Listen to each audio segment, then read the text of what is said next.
Opa galera, muito boa tarde para você que se liga aqui no blog do TJ. Estamos nesse momento aqui no bairro do Ujoá, mostrar a situação aqui da chuva, né, que vem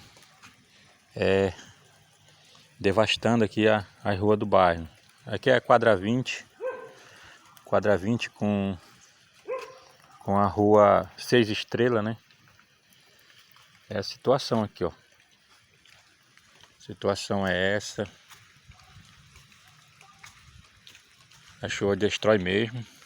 Um dia desse eu mostrei aqui, essa mesma rua estava mais cheia de buraco, né?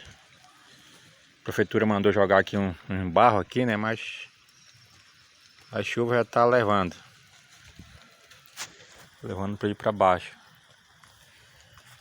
Essa é a situação. Muita chuva em Santarém.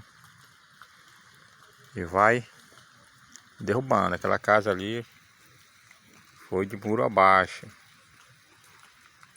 Olha só a situação dela aí.